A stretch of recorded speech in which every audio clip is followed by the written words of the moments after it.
Alright guys, it is now time for my final report. So basically, this is the last day, it is the morning, and in a few hours we're gonna be back in New York City. Terrific guys. So I gotta tell you, right? It is rather small, right? It is itty bitty, teeny weeny.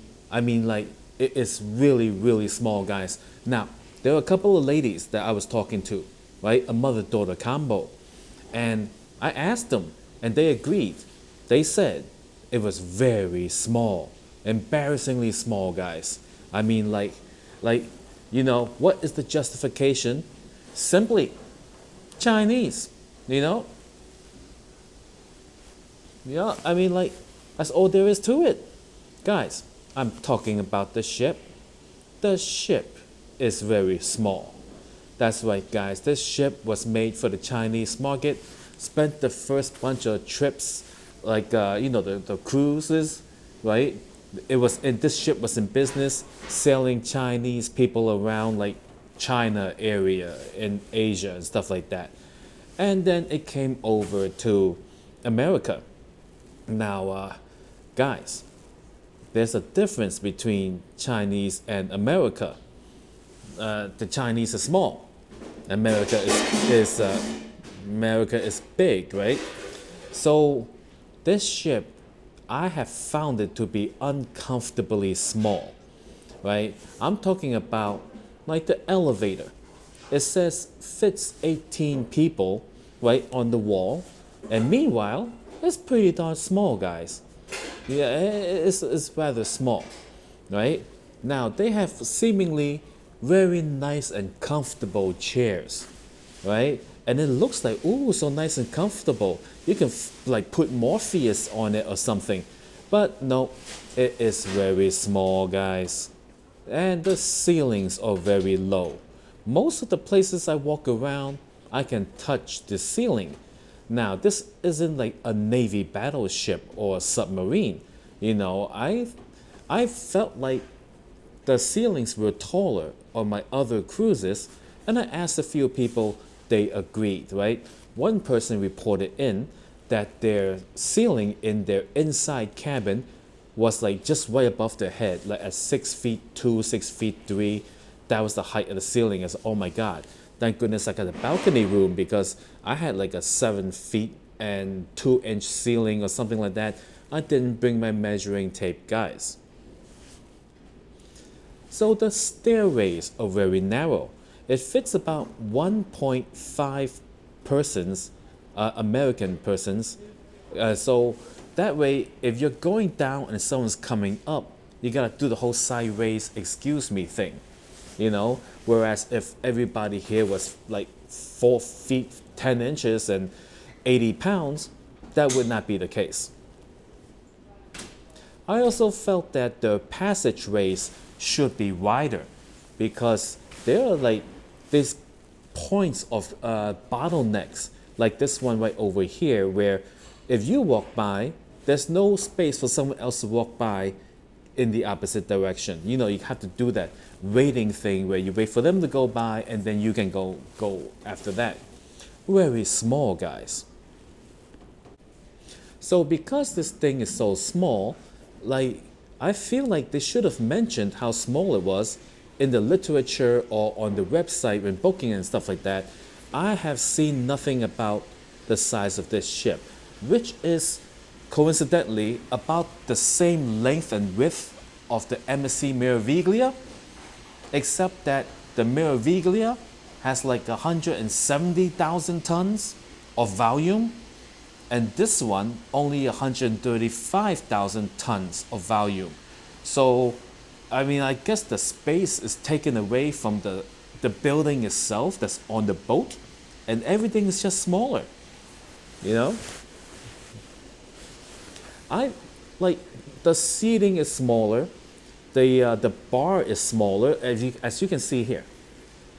The seating is smaller in most places, and the bar is actually quite small and like very close together. If you notice in this photo, like people are basically sitting like right up against each other, whereas other circle bars I've been to are not like that. Bizarre, guys, right? Now, they crammed so many slot machines in the casino that once people sit in it and the chairs come out with humans, there's like so few space to walk around. You gotta, oh, can't go through this way, can't go through that way. So basically, size is the issue that I mainly have about my cruise experience here. Size, guys. Size does matter, evidently. All right? So let's talk about the buffet, right? Being how this ship came from China originally, I think they built it with a very limited buffet because people in China must not like buffets. I'm guessing. You know, I haven't been to China in a very long time. And when I went, I did not attend any buffets. So the buffet here, they only got 2 sides instead of 4 on the other cruise ships I've been on. And each side is cut in half. So you got 25%, the 4 of them. And then on each end, people gotta wait online to get to the food. And the food pans are just like about 11 inches wide each. It's like a sheet of paper, right? And they put so many pans together so that when you walk up to it, you're standing in front of like 6 selections of food, and then you're taking your time picking it up, and the whole line is just like waiting because on other cruise ships, right, each pan of food is actually bigger, and then there's space in between each pan, so you can do the buffet normally. You just walk along the buffet. Hey, I like that. You take that. You keep walking. There's someone taking stuff. You walk past them, and then you see something else you like. Oh, I'll take that, The way buffets should be. They don't do that here. Really bizarre. All right, so the food. I found the food to be, the majority of the food is good. All right? Good food. All right? And that is a lot better than the other 2 cruise ships like more than 51% of the food here, I said it was good, right? Now, as for variety, not too much. Buffet was really small. They didn't have like a whole ton of selections, but they do rotate the food and they give you different things. The dining room's the same thing. The menu, they got a couple of everyday classics, and then the rest of the menu like changes. You got like escargot and then frog legs, and then another day you got lobster. It's like they change it up. They do. So that makes it a little more exciting, but they didn't have like the stuff that I really really liked. Like they really should have a Chinese food section. Now there's been like talk about how somewhere like they serve Chinese food during certain times, but I did not see it. I must have missed out, overslept or something, unless there just weren't any. Okay, so the drink stations. Oh, guys, let me tell you this. This boat is structured, scheduled, I would rather say, for people who go to sleep at night and wake up in the morning. Right? They serve breakfast, lunch, and dinner. And then, it is made that way. Like right now, it is about 4 in the morning. There's basically nothing open except for the pizzeria, right? I'm a night owl. I come out, everyone's cleaning everything. The pools are closed, and spas are closed, hot tubs are closed. It's like, not really a 24-hour type of thing. Good for people who wake up 6 in the morning, 7 in the morning. Do a couple of laps around whatever, and then they go to bed at 10 and they wake up not knowing that nothing was open while they were asleep. All right, so now let's talk about the staff. The staff here, mostly good staff. They work hard. I've seen them work and they do a decent job.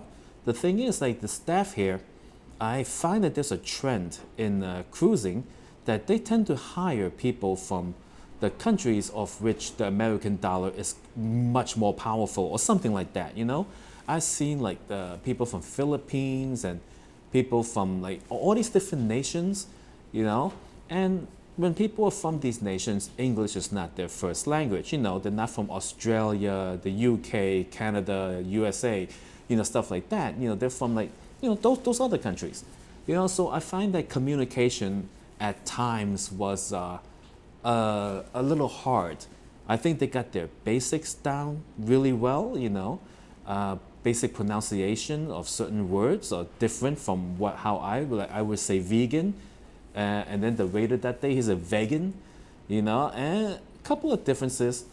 Then there was a time I got into, it's kind of like how I say I don't speak Chinese, but I could manage like a little bit, you know, like once the vocabulary comes, then I'm lost. I think it's kind of like that. But otherwise, good professional staff. So all in all, this ship, they got all the usual stuff, the shows, the side entertainment. They have a comedy club, spa, even though it's small. You've seen it in my other episode. They got, you know, adult area, children area, yada yada yada yada. You know, cruise ship stuff. You know, so they do have it. It's just all a little bit small. So other than that, it's perfectly fine. So I'm thinking that, you know, this ship, like they should either make it grow 20 to 30% bigger, like scale it up a little bit. If they can, I don't know if that's a thing, like you put a drop of water and it just gets a little bigger, or they should just send it back to China, you know, and where people's not going to be like, hey, this ship's so small. All right, guys, thank you for watching all my cruise videos. Or what is it, 18, 19 episodes? I lost count, guys. Thank you for watching them all. And if you have not seen them all, there's a link in the description below to the playlist. All right, guys, new Vegas video every Friday.